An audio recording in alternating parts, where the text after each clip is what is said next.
Hi, Shae Russell here, editor of the Daily Reckoning Australia. And I just wanted to take you through last week's gross domestic product that came out for the June quarter. Now, I read a lot of editorial last week suggesting that these were great numbers and that there is the return of the consumer and everything is going to be all right. Now, look, that's not quite the story, especially when you start digging into the detail of these things. Now, first of all, there was good news with these GDP numbers. The economy did grow, or it was up 1% for the June quarter, which is good news, which gives Australia an annual rate of 3.4% growth. Really good news. Now, a lot of this growth actually came from government spending. Surprise, surprise, if you live in Melbourne or Sydney, pretty much every second street is blocked off because there's some infrastructure program going on. In addition to that, commodities, both by export volume and value increase. So basically we're sending more and which it's worth more as well. So these did increase the GDP numbers. The problem is export of commodities, I should say, tends to really only add about 8% to our total GDP figure. What's more important is consumption. Now, Australia is a consumer society, and basically the consumer accounts for 55% of total GDP each year. So that's a very large portion of our growth coming from one sector of the market.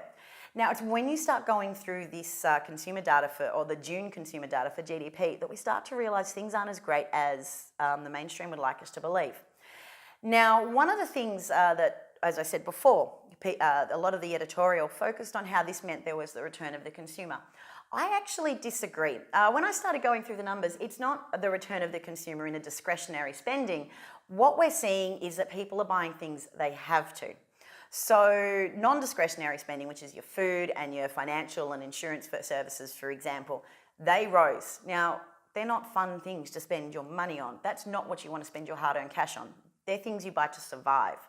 Whereas the fun things like recreational and arts and culture, that did increase. So that is part of discretionary spending and that did rise. The problem is all the rest of the discretionary numbers were pretty ordinary. Things like apparel and footwear, hotels, cafes and restaurants, and even new car sales, they were all down significantly for the quarter.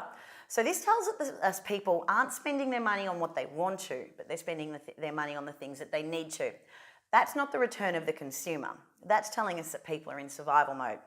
Furthermore, what is worrying is how much this savings rate how much this spending affected our savings rate. Now, up to the June quarter, up to the March quarter this year, the average savings rate, the household savings ratio in Australia was around 2%. After the June quarter, it's dropped to 1%. So what this tells us is that people are spending their savings on what they need to survive.